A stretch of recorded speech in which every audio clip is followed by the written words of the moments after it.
ಇತ್ತೀಚಿನ ದಿನಗಳಲ್ಲಿ ನ್ಯಾಯಾಂಗವು ತನ್ನ ಅತಿಯಾದ ಕಾರ್ಯಪ್ರವರ್ತತೆಯನ್ನು ತೋರಿಸುವುದರ ಮೂಲಕ ಸಂವಿಧಾನದ ಇತರ ಅಂಗಗಳಲ್ಲಿ ಅತಿ ಹೆಚ್ಚು ಹಸ್ತಕ್ಷೇಪ ಮಾಡತೈತಿ ಅಂತೇಳಿ ಆರೋಪ ಕಂಡು ಬರತೈತಿ. ಅದೇನೈತಿ ಅಂತೇಳಿ ಒಂದು ಸ್ವಲ್ಪ ನೋಡೋಣ. ಸಂವಿಧಾನ ನಮಗೆ 3 ಅಂಗಗಳ ಬಗ್ಗೆ ಸ್ಪಷ್ಟವಾಗಿ ಹೇಳೈತಿ. ಯಾವ್ಯಾವಪ್ಪ ಅಂತಂದರೆ, ಒಂದು ಕಾರ್ಯಾಂಗ, ಎರಡನೇದು ಶಾಸಕಾಂಗ, ಮೂರನೇದು ನ್ಯಾಯಾಂಗ. ಕಾರ್ಯಾಂಗದ ಕೆಲಸ ಏನಂತಂದರೆ, ಶಾಸಕಾಂಗವು ರೂಪಿಸಿರ್ತಕ್ಕಂಥ ಕಾರ್ಯರೂಪಕ್ಕೆ ತೊಗೊಂಬರೋದು, ಕಾಯ್ದೆಗಳನ್ನು ಕಾರ್ಯರೂಪಕ್ಕೆ ತೊಗೊಂಬರೋದು. ಆಮೇಲೆ ಶಾಸಕಾಂಗದ ಕೆಲಸ ಏನಂತಂದರೆ, ಆಯ್ಕೆ ಆಗಿರ್ತಕ್ಕಂಥ ಎಲ್ಲ ಸಂಸದರು ಕೂಡಿ ದೇಶಕ್ಕೆ ಬೇಕಾಗಿರ್ತಕ್ಕಂಥ ಕಾನೂನುಗಳನ್ನು ರೂಪಿಸೋದು. ಆಮೇಲೆ ನ್ಯಾಯಾಂಗ ಏನು ಮಾಡ್ತೈತಿ ಅಂದ್ರೆ, ಕಾನೂನುಗಳು ಕರೆಕ್ಟಾಗಿ ಜಾರಿ ಆಗ್ಯಾವೋ ಇಲ್ಲೋ, ಆಮೇಲೆ ಅವು ಕರೆಕ್ಟ್ ಅದಾವೋ ಇಲ್ಲೋ ಅನ್ನೋದನ್ನು ನೋಡಬೇಕು. ಇತ್ತೀಚಿನ ಬೆಳವಣಿಗೆಗಳಲ್ಲಿ ಏನಾಗಿತ್ತು ಅಂತಂದರೆ, ತಮಿಳುನಾಡು ಸರ್ಕಾರ ಕೆಲವೊಂದಿಷ್ಟು ಮಸೂದೆಗಳನ್ನು ಜಾರಿಗೆ ತೊಗೊಂಬಂತು. ಯಾವ ಸರ್ಕಾರ? ತಮಿಳುನಾಡು ಸರ್ಕಾರ ಜಾರಿಗೆ ತೊಗೊಂಬತ್ತು. ಆ ಸರ್ಕಾರ ಏನು ಮಾಡಿತ್ತು ಅಂತಂದ್ರೆ, ರಾಜ್ಯಪಾಲರ ಅಧಿಕಾರಗಳನ್ನು ಮೊಟಕುಗೊಳಿಸುವ, ಅಂದ್ರೆ ಕೆಲವೊಂದಿಷ್ಟು ರಾಜ್ಯಪಾಲರ ಅಧಿಕಾರಗಳಿರ್ತವೆ. ಅಂದರೆ ವಿ.ಸಿನ ನೇಮಕ ಮಾಡೋದು. ಆಮೇಲೆ ಅದು ಸಂವಿಧಾನನೇ ಹೇಳ್ತೈತಿ, ರಾಜ್ಯಪಾಲರು ರಾಜ್ಯದಲ್ಲಿರ್ತಕ್ಕಂಥ ವಿಶ್ವವಿದ್ಯಾಲಯಗಳ ಕುಲಪತಿಗಳಾಗಿರ್ತಾರೆ. ಅಂದರೆ ಉಪಕುಲಪತಿಗಳ ನೇಮಕಾತಿ ಅವ್ರ ಅಂಡರ್ದಾಗೇ ನಡಿಬೇಕು. ಆವಾಗ ಏನು ಮಾಡಿತ್ತು ಅಂದರೆ, ತಮಿಳುನಾಡು ಸರ್ಕಾರ ಅವ್ರನ್ನ ಸೈಡ್ ಮಾಡಿ ಆಮೇಲೆ ತಾನೇ ಯಾರನ್ನ ಉಪಕುಲಪತಿಗಳನ್ನು ನೇಮಕ ಮಾಡುವ ನಿರ್ಧಾರವನ್ನು ತೆಗೆದುಕೊಂಡಿತ್ತು. ಅದಕ್ಕೆ ಅವರು ರಾಜ್ಯಪಾಲರು ಸಹಿ ಹಾಕಿರಲಿಲ್ಲ. ಆವಾಗ ಅವ್ರು ಏನು ಮಾಡಿದ್ರು ಅಂದರೆ, ಹೈಕೋರ್ಟಿಗೆ ಹೋದರು. ಸುಪ್ರೀಂ ಕೋರ್ಟಿಗೆ ಹೋದರು. ಸುಪ್ರೀಂ ಕೋರ್ಟದವ್ರು ಏನು ಮಾಡಿದ್ರು ಅಂತಂದರೆ, ಒಂದು ಚುನಾಯಿತ ಸರ್ಕಾರ ಕಾಯ್ದೆಗಳನ್ನು ರೂಪಿಸಿದಾಗ ಆವಾಗ ನೀವು ಅದಕ್ಕೆ ಏನಾದರೂ ಒಂದು ಏನು ಕೊಡಬೇಕು ಅಂತಂದ್ರೆ, ಕನ್ಸೆಂಟ್ ಕೊಡಬೇಕು, ಸಹಿ ಮಾಡಬೇಕು. ಇರಲಿಲ್ಲ ಅಂತಂದ್ರೆ ನೀವು ವಾಪಸ್ ಕಳಿಸ್ಬೇಕು ಅಂತೇಳಿ ಹೇಳಿತ್ತು. ಅದಕ್ಕೆ 90 days 90 ದಿನಗಳ ಟೈಮ್ ಬಾಂಡನ್ನು ನೀಡಿತ್ತು. 90 ದಿನದ ಒಳಗಾಗಿ ನೀವೇನಾದರೂ ಇದನ್ನು ಮಾಡಲಿಲ್ಲ ಅಂತಂದರೆ, ಯಾವುದೇ ನಿರ್ಧಾರಗಳನ್ನು ಆ ಮಸೂದೆ ಮೇಲೆ ನಿರ್ಧಾರಗಳನ್ನು ತೆಗೆದುಕೊಳ್ಳಿಲ್ಲ ಅಂತಂದರೆ ಆ ಮಸೂದೆ ಪಾಸ್ ಆದಂಗೆ ಅದಕ್ಕೆ ನೀವು ಕನ್ಸೆಂಟ್ ಕೊಟ್ಟಂಗೆ ಅಂತೇಳಿ ನಾವು ಕನ್ಸಿಡರ್ ಮಾಡ್ತೀವಿ ಅಂತೇಳಿ ಆರ್ಡರ್ ಮಾಡಿತ್ತು. ಅದರ ವಿರುದ್ಧ ಸುಪ್ರೀಂ ಕೋರ್ಟ್ನಲ್ಲಿ ಕೇಸ್ ಫೈಲ್ ಆಯಿತು. ಏನಪ್ಪ ಅಂತಂದರೆ, ಯಾವುದೇ ಒಂದು ಮಸೂದೆಯನ್ನು ಪಾಸ್ ಮಾಡಿದಾಗ ರಾಜ್ಯಪಾಲರ ಹತ್ರ 3 ಅಧಿಕಾರಗಳು ಇರ್ತವೆ. ಯಾವ್ಯಾವಪ್ಪ ಅಂದರೆ, ಆರ್ಟಿಕಲ್ 200 ಅಂಡರ್ದೊಳಗೆ, ಕಲಂ 200 ಅಂಡರ್ದೊಳಗೆ ಒಂದನೇದ್ದು ಅವರು ಸಹಿ ಹಾಕ್ಬೋದು. ಸಹಿ ಹಾಕಿದ್ರು ಅಂತಂದರೆ ಅದಕ್ಕೆ ಮಸೂದೆ ಕಾನೂನಾಗಿ ಪರಿವರ್ತನೆ ಆಗ್ತೈತಿ. ಎರಡನೇದ್ದು ಅವರು ಪಾಕೆಟ್ ವಿಟವನ್ನು ಜಾರಿ ಮಾಡ್ಬೋದು. ಪಾಕೆಟ್ ವಿಟ ಅಂದರೆ ಆ ಮಸೂದೆ ಮೇಲೆ ಯಾವುದೇ ರೀತಿಗಳ ನಿರ್ಧಾರಗಳನ್ನು ತೆಗೆದುಕೊಳ್ಳದೇ ಇರ್ಬೋದು. ಅದು ಎಷ್ಟು ದಿನದ ಒಳಗಾಗಿ ಅಂತೇಳಿ ಯಾರೂ ಹೇಳಕ್ಕೆ ಬರೋದಿಲ್ಲ. ಅದು ಅವ್ರ ವಿವೇಚನೆಗೆ ಬಿಟ್ಟ ಅಧಿಕಾರ. ಇನ್ನು ಮೂರನೇದ್ದು, ಮಸೂದೆಯನ್ನು ರಿಟರ್ನ್ ಮಾಡ್ಬೋದು. ನೋಡಪ್ಪ, ಇಂಥ ಮಸೂದೆಗಳು ಇಂಥ ತಪ್ಪೈತಿ, ನೀವು ಇದನ್ನು ಕನ್ಸಿಡರ್ ಮಾಡಿರಿ ಅಂತಂದರೆ ನಾನು ಸಹಿ ಹಾಕ್ತೀನಿ, ಅದನ್ನು ಸ್ವಲ್ಪ ಕನ್ಸಿಡರ್ ಮಾಡಿ ವಾಪಸ್ ಕಳಿಸ್ರಿ ಅಂತೇಳಿ, ಕನ್ಸಿಡರ್ ಮಾಡಿರಿ ಅಂತೇಳಿ ವಾಪಸ್ ಅದನ್ನೇನು ಮಾಡ್ಬೋದು, ಅಸೆಂಬ್ಲಿಗೆ ಕಳಿಸ್ಬೋದು. ಅಸೆಂಬ್ಲಿಗೆ ಕಳಿಸಿದಾಗ ಅಸೆಂಬ್ಲಿಯವರು ಅವ್ರು ಹೇಳ್ತಕ್ಕಂಥ ವಿಷಯಗಳನ್ನು ಕನ್ಸಿಡರ್ ಮಾಡ್ಬೋದು, ಮಾಡದೇನೂ ಇರ್ಬೋದು. ಅದು ಮಾಡದೆ ಅಥವಾ ಮಾಡಿ ಏನಾದರೂ ವಾಪಸ್ ಮತ್ತೆ ಸಹಿ ಕಳಿಸಿದ್ರು ಅಂತಂದರೆ ಆವಾಗ ರಾಜ್ಯಪಾಲರು ಸಹಿ ಹಾಕಲೇಬೇಕು. ಆರ್ಟಿಕಲ್ 200 ಅಂಡರ್ದೊಳಗೆ ಸಹಿ ಹಾಕಲೇಬೇಕು. ಇದನ್ನು ನಾವೇನಂತೀವಿ ಅಂದರೆ ಸಸ್ಪೆನ್ಸಿವ್ ವಿಟೋ ಅಂತೇಳಿ ಕರಿತೀವಿ. ಸಸ್ಪೆನ್ಸಿವ್ ವಿಟೋ ಅಂತಂದರೆ ರೀಕನ್ಸಿಡರ್ ಮಾಡೋಕ್ಕೆ, ಯಾವುದೇ ಒಂದು ಮಸೂದೆಯನ್ನು ರೀಕನ್ಸಿಡರ್ ಮಾಡೋಕ್ಕೆ ರಾಜ್ಯಪಾಲರು ವಿಧಾನಸಭೆಗೆ ಅದನ್ನು ಕಳಿಸ್ಬೋದು. ಆವಾಗ ರೀಕನ್ಸಿಡರ್ ಮಾಡಿ ಅಥವಾ ಮಾಡ್ದೇ ಹೇಳ್ತಕ್ಕಂಥ ವಿಷಯಗಳನ್ನು ಮಾಡ್ದೇ ವಾಪಸ್ ಅವರು ರಾಜ್ಯಪಾಲರ ಸಹಿ ಕಳಿಸ್ಬೋದು. ಸಹಿ ಕಳಿಸಿದಾಗ ರಾಜ್ಯಪಾಲರು bounded duty to sign the bills ಅಂತ. ಅಂದರೆ ಅವಾಗ ನೀವೇನು ಮಾಡಬೇಕು ಅಂದರೆ, ಆ ವಿಟೋ ಸಹಿ ಮಾಡಲೇಬೇಕಾಗಿರ್ತಕ್ಕಂಥ ಅನಿವಾರ್ಯತೆ ಬಂದುಬಿಡ್ತೈತಿ. ಅದಾದ ನಂತರ ಇನ್ನೂ ಒಂದು ಬರ್ತೈತಿ, ಅಬ್ಸಲ್ಯೂಟ್ ವಿಟೋ ಅಂತೇಳಿ. ಈ ಅಬ್ಸಲ್ಯೂಟ್ ವಿಟೋ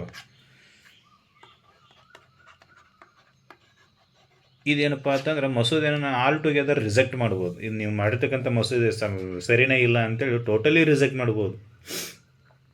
ಈ 3 ವಿಟೋಗಳನ್ನು ಅವರು ಒಂದು ಕನ್ಸೆಂಟ್ ಕೊಡ್ಬೋದು, ಇಲ್ಲ ಪಾಕೆಟ್ ವಿಟೋ ಜಾರಿ ಮಾಡ್ಬೋದು, ಇಲ್ಲ ಸಸ್ಪೆನ್ಸಿವ್ ವಿಟೋ ಜಾರಿ ಮಾಡ್ಬೋದು, ಇನ್ನೊಂದು ಅಬ್ಸಲ್ಯೂಟ್ ವಿಟೋ ಜಾರಿ ಮಾಡ್ಬೋದು. ಪಾಕೆಟ್ ವಿಟೋ ಜಾರಿ ಮಾಡಿದಾಗ ನೀವೇನು ಕೇಳೋಕ್ಕೆ ಬರೋದಿಲ್ಲ ಅಂತೇಳಿ ಹೇಳ್ತಾರೆ. ಆದರೆ ಅದರ ವಿರುದ್ಧ ಆರ್ಟಿಕಲ್ 142 ಅಂಡರ್ದೊಳಗೆ ಆರ್ಟಿಕಲ್ 142 ಅಂಡರ್ದೊಳಗೆ ಇವ್ರು ಏನು ಮಾಡಿದ್ರು ಅಂತಂದರೆ ತಮಿಳ್ನಾಡು ಸರ್ಕಾರ ಸುಪ್ರೀಂ ಕೋರ್ಟಿಗೆ ಹೋದರು. ಸುಪ್ರೀಂ ಕೋರ್ಟ್ದವರು ಟೈಮ್ ಬೌಂಡ್ ಫಿಕ್ಸ್ ಮಾಡಿದ್ರು. ನೀವು ಪಾಕೆಟ್ ವಿಟೋವನ್ನು ಜಾರಿ ಮಾಡೋಕ್ಕೆ ಬರೋದಿಲ್ಲ. 90 ದಿನದ ಒಳಗಾಗಿ 90 ದಿನದ ಒಳಗಾಗಿ ಆ ಮಸೂದೆಯ ಮೇಲೆ ನೀವು ಯಾವುದಾದ್ರೂ ಒಂದು ನಿರ್ಧಾರವನ್ನು ಕೈಗೊಳ್ಳಲೇಬೇಕು ಅಂತೇಳಿ ಆರ್ಡರ್ ಮಾಡಿದರು. ಈ 90 ದಿನದ ಟೈಮ್ ಬಾಂಡ್ ಫಿಕ್ಸ್ ಮಾಡಿದ ನಂತರ ಈ ರಾಜ್ಯಪಾಲರು ಏನು ಮಾಡಿದ್ರು ಅಂತಂದ್ರೆ ಆ ಮಸೂದೆಗಳನ್ನು ರಾಷ್ಟ್ರಪತಿಗಳ ಅನುಮೋದನೆಗಾಗಿ ಕಾಯ್ದಿರಿಸಿರು. ರಾಷ್ಟ್ರಪತಿಗಳ ಅನುಮೋದನೆಗೆ ಅಂಡರ್ ಆರ್ಟಿಕಲ್ 201 ಪ್ರಕಾರ ಏನು ಮಾಡಿದ್ರು ಅಂತಂದರೆ ರಾಷ್ಟ್ರಪತಿಗಳ ಅನುಮೋದನೆಗಾಗಿ ಆ ಬಿಲ್ಗಳನ್ನೆಲ್ಲ ಕಳಿಸ್ಕೊಟ್ರು. ಆವಾಗ ರಾಷ್ಟ್ರಪತಿಗಳು ಕೂಡ 201 ಅಡಿಯಲ್ಲಿ ಎಬ್ಸಲ್ಯೂಟ್ ವಿಟೋವನ್ನು ಪ್ರಯೋಗ ಮಾಡ್ಬೋದು. ಎಬ್ಸಲ್ಯೂಟ್ ವಿಟೋ ಅಂತಂದ್ರೆ ಈ ಬಿಲ್ಲ ಸರಿ ಇಲ್ಲ ಅಂತ ರಿಜೆಕ್ಟ್ ಮಾಡ್ಬೋದು, ಇಲ್ಲ ಪಾಕೆಟ್ ವಿಟೋವನ್ನು ಮಾಡ್ಬೋದು. ಪಾಕೆಟ್ ವಿಟೋ ಅಂತಂದ್ರೆ ಯಾವುದೇ ರೀತಿಯಾಗಿರ್ತಕ್ಕಂಥ ಕ್ರಮವನ್ನು ಕೈಗೊಳ್ಳಲಾರ್ದೆ ತಮ್ಮ ಹತ್ರನೇ ಇಟ್ಕೊಂಡು ಬಿಡೋದು ಅದನ್ನ ಪಾಕೆಟ್ ವಿಟೋ. ಆಮೇಲೆ ಇಲ್ಲ ಸಸ್ಪೆನ್ಸಿವ್ ವಿಟೋವನ್ನು ಪ್ರಯೋಗ ಮಾಡ್ಬೋದು. ಸಸ್ಪೆನ್ಸಿವ್ ವಿಟೋ ಅಂತಂದರೆ ಮಸೂದೆಯನ್ನು ರೀಕನ್ಸಿಡರ್ ಮಾಡೋಕ್ಕೆ ಕಳಿಸ್ಬೋದು ಎಲ್ಲಿ ವಿಧಾನಸಭೆಗೆ. ಆವಾಗ ಅವರು ಮತ್ತೆ ಅದನ್ನು ರಾಷ್ಟ್ರಪತಿಗಳ ರೀಕನ್ಸಿಡರ್ ಮಾಡಿ ರಾಷ್ಟ್ರಪತಿಗಳ ಅನುಮೋದನೆಗಾಗಿ ಏನಾದರೂ ಕಳಿಸ್ಕೊಟ್ರೆ ಆವಾಗ ರಾಷ್ಟ್ರಪತಿಗಳು ಸಹಿ ಹಾಕಲೇಬೇಕಾಗಿರ್ತಕ್ಕಂಥ ಅನಿವಾರ್ಯತೆ ಏನಿಲ್ಲ. ಸಸ್ಪೆನ್ಸಿವ್ ವಿಟೋ ರಾಜ್ಯಪಾಲರಿಗೆ ಮಾತ್ರ ಅನಿವಾರ್ಯತೆಯನ್ನು ಕೊಡ್ತೈತಿ ರಾಜ್ಯಸಭೆ ಬಿಲ್ಗಳಿಗಾಗಿ, ರಾಜ್ಯದ ಬಿಲ್ಗಳಿಗಾಗಿ. ಇಲ್ಲಿ ಸಸ್ಪೆನ್ಸಿವ್ ವಿಟೋ ಇವರಿಗೆ ಅಪ್ಲೈ ಆಗೋದಿಲ್ಲ. ಯಾರಿಗೆ? ರಾಷ್ಟ್ರಪತಿಗಳಿಗೆ. ರಾಷ್ಟ್ರಪತಿಗಳು ಏನು ಮಾಡಿದ್ರು, ಮರುಪರಿಶೀಲನೆಗಾಗಿ ಕಳಿಸಿರ್ತಕ್ಕಂಥ ಮಸೂದೆಯನ್ನು ಅವರು ಮರುಪರಿಶೀಲನೆ ಮಾಡಿ ವಾಪಸ್ ಏನಾದರೂ ರಾಷ್ಟ್ರಪತಿಗಳ ಸಹಿಗೆ ಕಳಿಸ್ಕೊಟ್ರು ಅಂದರೆ ಆವಾಗ ರಾಷ್ಟ್ರಪತಿಗಳು ಸಹಿ ಮಾಡಲೇಬೇಕಾಗಿರ್ತಕ್ಕಂಥ ಅನಿವಾರ್ಯತೆ ರಾಷ್ಟ್ರಪತಿಗಳಿಗೆ ಏನಿಲ್ಲ. ಮಾಡ್ಬೋದು, ಮಾಡದೇ ಇರ್ಬೋದು. ಆವಾಗ ಈ ನಿರ್ಧಾರದ ವಿರುದ್ಧ ಮತ್ತೆ ಏನು ಮಾಡಿದ್ರು ಅಂತಂದ್ರೆ ತಮಿಳ್ನಾಡದವರು ರಿಟ್ ಪಿಟಿಷನ್ ಹಾಕಿದ್ರು. ಎಲ್ಲಿ? ಸುಪ್ರೀಂ ಕೋರ್ಟ್ನಾಗ. ಸುಪ್ರೀಂ ಕೋರ್ಟ್ದವ್ರು ಏನು ಮಾಡಿದ್ರು ಅಂತಂದರೆ ದ್ವಿಪೀಠ ಅಂದರೆ 2 ಜನ ಜಡ್ಜಸ್ ಕೂತ್ರು. ಇದಕ್ಕೆ ದ್ವಿಪೀಠ. ಏಕಸದಸ್ಯ ಪೀಠ ಅಂತಂದರೆ ಒಬ್ಬರೇ ಜಡ್ಜಸ್ ಇರ್ತಾರೆ. ದ್ವಿಸದಸ್ಯ ಪೀಠ ಅಂತಂದರೆ 2 ಜನ ಜಡ್ಜಸ್ ಇರ್ತಾರೆ. ಇದನ್ನೇ ಡಿವಿಷನ್ ಬೆಂಚ್ ಅಂತೂ ಕರೀತಾರೆ. 3 ಸದಸ್ಯ ಪೀಠ ಇರ್ತೈತಿ. 3 ಸದಸ್ಯ ಪೀಠ ಅಂತಂದರೆ ಫುಲ್ ಬೆಂಚ್ ಅಂತ ಕರೀತಾರೆ. ಆಮೇಲೆ ಯಾವುದಾದ್ರೂ ಸಂವಿಧಾನಾತ್ಮಕ ವಿಷಯಗಳನ್ನು ಚರ್ಚೆ ಮಾಡಬೇಕು ಅಂದರೆ ಮಿನಿಮಮ್ 5 ಜಡ್ಜಸ್ಸು ಸಿಟ್ಟಿಂಗ್ನಾಗ ಇರಬೇಕು. 5 ಜಡ್ಜಸ್. ಇದನ್ನು ನಾವೇನಂತ ಕರಿತೀವಿ ಅಂತಂದರೆ ಕಾನ್ಸ್ಟಿಟ್ಯೂಷನಲ್ ಬೆಂಚ್ ಅಂತ ಕರಿತೀವಿ. ಈ ರೀತಿ 4 ರೀತಿ ಬೆಂಚ್ಗಳು ಇರ್ತವೆ. ಇಲ್ಲಿ ಏನು ಮಾಡಿದ್ರು ಅಂದರೆ ಡಿವಿಷನ್ ಬೆಂಚ್ ಮುಂದೆ ಬಂತು ಆ ವಿಷಯ ಆರ್ಟಿಕಲ್ 142 ಅಂಡರ್ದೊಳಗೆ. ಈ ಆರ್ಟಿಕಲ್ 142 ಏನು ಹೇಳ್ತೈತಿ ಅಂತಂದ್ರೆ ಅಬ್ಸಲ್ಯೂಟ್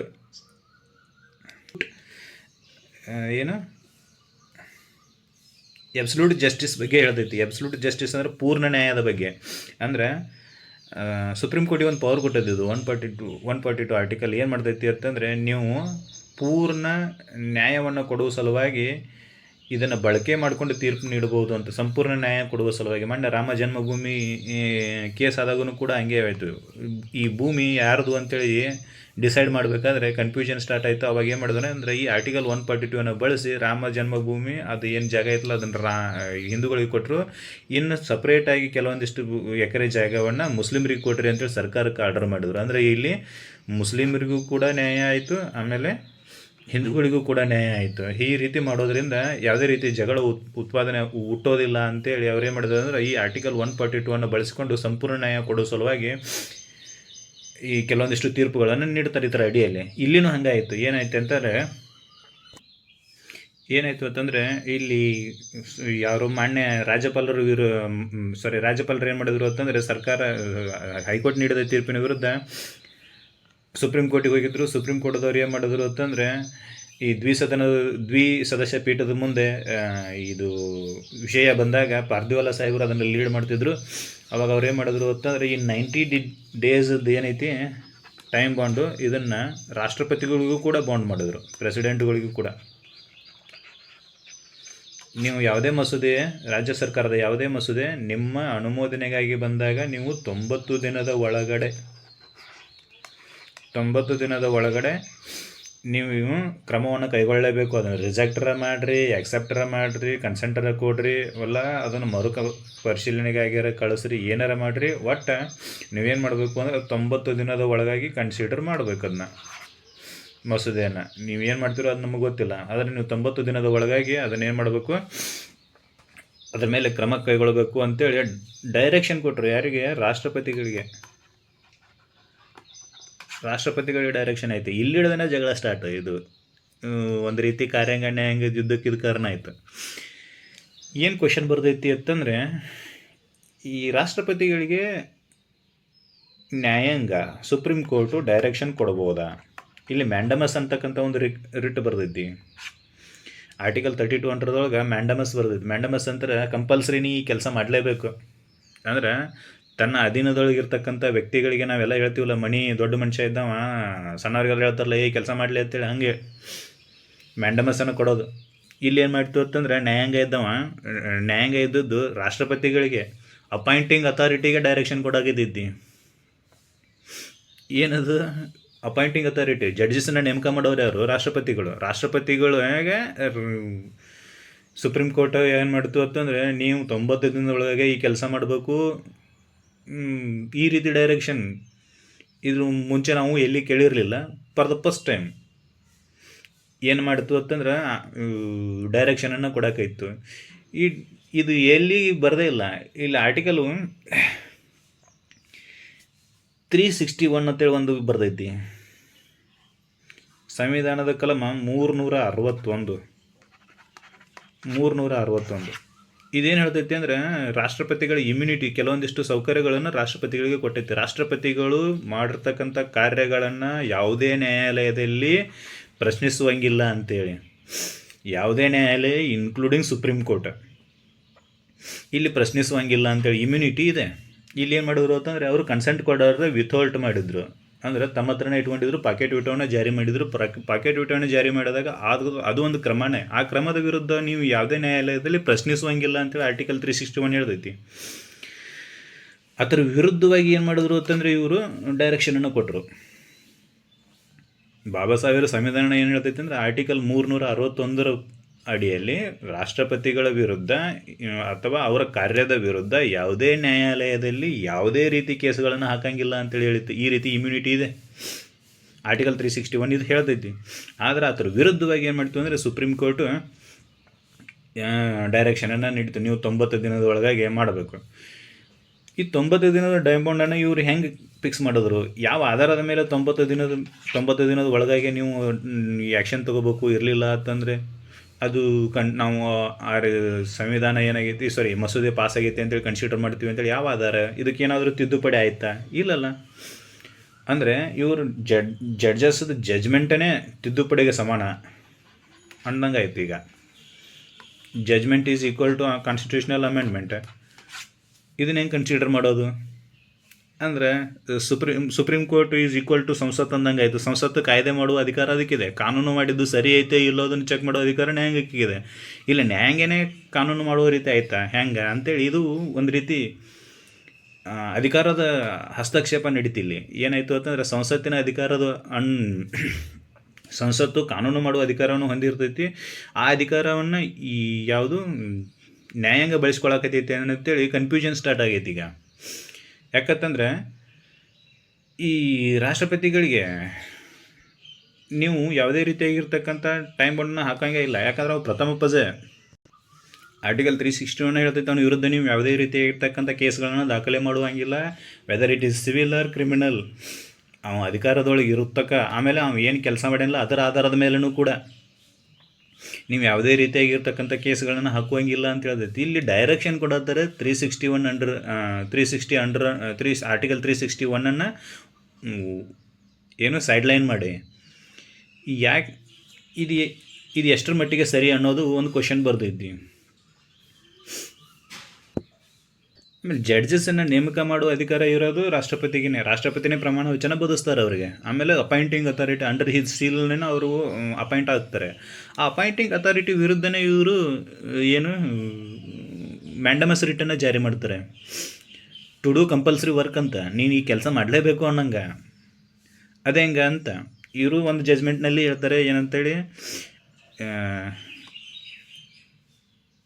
ಪ್ರಜಾಪ್ರಭುತ್ವದಲ್ಲಿ ಜನಗಳಿಂದ ಆಯ್ಕೆಯಾದ ಸರ್ಕಾರವನ್ನು ಹೊರತುಪಡಿಸಿ ಯಾರಿಗೂ ಆ ಬಿಲ್ಲನ್ನು ತಡೆಯುವ ಅಧಿಕಾರ ಇಲ್ಲ ಅಂತೇಳಿ. ಬಿಲ್ಲನ್ನು ತಡೆಯೋ ಅಧಿಕಾರ ಇಲ್ಲ ಅಂತೇಳಿ. ಅಂದರೆ ರಾಜ್ಯಪಾಲ ನೇರವಾಗಿ ಆಯ್ಕೆ ಆಗಿರ್ತಾನೆ, ಅವಂಗ ಅಧಿಕಾರ ಇಲ್ಲ ಅಂತೇಳಿ ಜಜ್ಮೆಂಟ್ನಾಗ ಬರೆದ್ರು. ಆದರೆ ರಾಷ್ಟ್ರಪತಿ ರಾಜ್ಯಸಭೆ, ಲೋಕಸಭೆ, ಆಮೇಲೆ ರಾಜ್ಯ ವಿಧಾನಸಭೆಗಳ ಸದಸ್ಯರಿಂದ ಆಯ್ಕೆ ಆಗಿರ್ತಾನೆ. ಅವನು ಆಯ್ಕೆ ಆಗಿರ್ತಕ್ಕಂಥ ಅವನು ಆಯ್ಕೆ ಆಗಿರ್ತಕ್ಕಂಥ ವ್ಯಕ್ತಿ ಮಾಡುವಂಥ ಕೆಲಸವನ್ನು ಅವನು ಮಾಡುವಂಥ ಕೆಲಸದಲ್ಲಿ ಇವರು ಹಸ್ತಕ್ಷೇಪ ಮಾಡೋದು ಇವರೆಷ್ಟು ಸರಿ ಅಂತ. ಅಂದರೆ ಇವರಿಗೂ ಯಾವುದೇ ಇವರು ಕೂಡ ಎಲ್ಲಿ ಆಯ್ಕೆಯಾಗಿ ಬಂದಿರೋದಿಲ್ಲ, ತಮ್ಮನ್ನು ತಾವೇ ನೇಮಕ ಮಾಡ್ಕೊಂಡಿರ್ತಾರೆ. ಅಂದರೆ ಮುಂದಿನ ಮುಖ್ಯ ನ್ಯಾಯಮೂರ್ತಿ ಯಾರಾಗಬೇಕು, ಆಮೇಲೆ ನ್ಯಾಯಮೂರ್ತಿ ಯಾರಾಗಬೇಕು, ಕೊಲಿಜಿಯಂ ಆಧಾರದ ಮೇಲೆ ಇವರು ತಮ್ಮನ್ನು ತಾವೇ ಆಯ್ಕೆ ಮಾಡ್ಕೊಂಡಿರ್ತಾರೆ. ಅದನ್ನು ಗೌರ್ಮೆಂಟಿಗೆ ಕಳಿಸ್ತಾರೆ. ಗೌರ್ಮೆಂಟ್ ಕನ್ಸಿಡರ್ ಮಾಡಿ ಅವರನ್ನು ನೇಮಕ ಮಾಡೋಕ್ಕೆ ರಾಷ್ಟ್ರಪತಿಗಳಿಗೆ ರೆಕಮೆಂಡ್ ಮಾಡ್ತೈತೆ. ಆಮೇಲೆ ರಾಷ್ಟ್ರಪತಿಗಳು ಸೈನ್ ಹಾಕಿದ ನಂತರ ಇವರು ಪ್ರಮಾಣ ವಚನ ಬೋಧಿಸಿದ ನಂತರ ಇವರು ಜಡ್ಜಸ್ ಆಗಿರ್ತಾರೆ. ಇವರು ಆ ಅಥಾರಿಟಿ ವಿರುದ್ಧನೇ ಇವರು 90 ದಿನದ ಟೈಮ್ ಬಾಂಡನ್ನು ಫಿಕ್ಸ್ ಮಾಡ್ತಾರೆ. ಅದೇ ಹೆಂಗೆ ಅಂತ ಇಲ್ಲಿ ಫಿಕ್ಸ್ ಮಾಡಿದ್ರು ಓಕೆ, ಇಲ್ಲ ಅನ್ನಂಗಿಲ್ಲ, ನಾವೇನು ಮಾಡಲಿ. ಆದರೆ ಮಾಡದೇ ಇದ್ದರೆ ಏನು ಮಾಡ್ತಾರೋ ಅಂತ ಇವರು. ಈಗ 90 ದಿನದ ರಾಷ್ಟ್ರಪತಿ ಅದಕ್ಕೊಂದು ಕಾನೂನು ಬೇಕಲ್ಲ. 90 ದಿನದ ಒಳಗಾಗಿನೇ ರಾಷ್ಟ್ರಪತಿ ಕೆಲಸ ಮಾಡಲಿಲ್ಲಪ್ಪ, ಅದನ್ನು ಏನೂ ಮಾಡಲಿಲ್ಲ ಅಂತಂದ್ರೆ ನ್ಯಾಯಾಂಗ ನಿಂದನೆ ಕ್ರಮವನ್ನು ಕೈಗೊಳ್ತೀರಾ, ಅವ್ರ ವಿರುದ್ಧ ಏನು ಮಾಡ್ತೀರಿ ನೀವು? ಆಮೇಲೆ ನ್ಯಾಯಾಂಗ ನಿಂದನೆ ಕ್ರಮವನ್ನು ಕೈಗೊಳ್ಳಬೇಕು ಅಂತಂದ್ರೆ ಅದಕ್ಕೊಂದು ಕಾನೂನು ಬೇಕಲ್ಲ. ಯಾವುದೇ ವ್ಯಕ್ತಿಯ ವಿರುದ್ಧ ನ್ಯಾಯಾಂಗ ನಿಂದನೆ ಕ್ರಮ ಕೈಗೊಳ್ಳಬೇಕು ಅಂತಂದರೆ ಅಟಾರ್ನಿ ಜನರಲ್ ಅದು ಪರ್ಮಿಷನ್ ಕೊಡಬೇಕು. ಅಟಾರ್ನಿ ಜನರಲ್ ಅಪಾಯಿಂಟಿಂಗ್ ಅಥಾರಿಟಿನೇ ಅವರು ರಾಷ್ಟ್ರಪತಿಗಳು. ನೀವು ಯಾವ ರೀತಿ ಕ್ರಮವನ್ನು ಕೈಗೊಳ್ತೀರಿ? ಇದು ಸಮಸ್ಯೆ ಭಾಳ ದೊಡ್ಡದು. ಇಲ್ಲಿ ಏನಾಗ್ತೈತೆ ಅನ್ನೋದು ಗೊತ್ತಿಲ್ಲ. ಆಮೇಲೆ ಅಷ್ಟಕ್ಕೂ ಆರ್ಟಿಕಲ್ 361 ಅಂಡರ್ ಆರ್ಟಿಕಲ್ 361 ಏನೇನು ಸೈಡ್ಲೈನ್ ಮಾಡಬೇಕು ಅಂತಂದರೆ ಆರ್ಟಿಕಲ್ 368 ಆ್ಯಕ್ಟಿವಿಸಮ್ ಆಗಬೇಕು. ಅಂದರೆ ಸಂವಿಧಾನದ ಪ್ರಕಾರ ಆರ್ಟಿಕಲ್ 368 ಬಳಕೆ ಮಾಡಿಕೊಂಡು ಸಂಸತ್ತು ತಿದ್ದುಪಡಿ ಮಾಡಬೇಕು. ಏನಂತೇಳಿ ರಾಷ್ಟ್ರಪತಿಗಳು 90 ದಿನದ ಒಳಗಾಗಿಯೇ ನೀವು ಸಹಿ ಮಾಡಬೇಕಾಕೈತಿ ಅಂತೇಳಿ ಅವರು ತಿದ್ದುಪಡಿ ಮಾಡಬೇಕಾಕೈತಿ. ಇಲ್ಲಿ ಏನು ಆರ್ಟಿಕಲ್ 368 ಪಿಕ್ಚರ್ನೊಳಗೆ ಇಲ್ಲ. 368 ಪಿಕ್ಚರ್ನೊಳಗೆ ಇಲ್ಲ. ಅದಕ್ಕೆ ಅವರು ಈ ಅಟಾರ್ನಿ ಜನರಲ್ ಈ ಕೇಸ್ನೊಳಗೆ ಏನು ಮಾಡೋರು ಅಂತಂದ್ರೆ 90 ದಿನದ ಟೈಮ್ ಅನ್ನು ಕೊಟ್ಟಾಗ ರಾಷ್ಟ್ರಪತಿ ರಾಷ್ಟ್ರಪತಿ ಇದನ್ನು ನೀವು ಹಿಯರ್ ಮಾಡಲಾರ್ದೆ ಜಜ್ಮೆಂಟ್ ಪಾಸ್ ಮಾಡಿದ್ರಿ.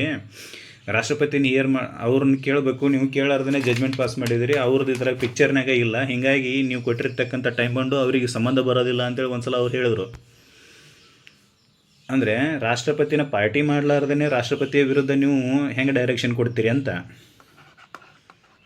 ಅದು ಒಂದು ಈ ಕೇಸಿಗೆ ರಾಷ್ಟ್ರಪತಿ ಪಾರ್ಟಿನೇ ಇಲ್ಲ, ವಿಶೇಷ ಇದು. ಆಮೇಲೆ ಆರ್ಟಿಕಲ್ 368 ಬಳಕೆ ಮಾಡೋ ಪವರ್ ಇರೋದು ಸಂಸತ್ತಿಗೆ ಮಾತ್ರ. ಸಂಸತ್ತು ಮಾತ್ರ ಕಾನ್ಸ್ಟಿಟ್ಯೂಷನನ್ನು ತಿದ್ದುಪಡಿ ಮಾಡ್ಬೋದು. ಅದನ್ನು ಬಿಟ್ಟರೆ ರಾಜ್ಯಸಭೆಗೂ ಕೂಡ ಆ ಪವರ್, ರಾಜ್ಯ ವಿಧಾನಸಭೆಗಳಿಗೂ ಕೂಡ ಆ ಪವರ್ ಇಲ್ಲ. ಆ ಪವರನ್ನು ಇವ್ರು ಬಳಸ್ಕೊಂಡ್ರು. 90 ದಿನದ ಟೈಮ್ ಬಾಂಡನ್ನು ಲಿಮಿಟ್ ಮಾಡೋರು.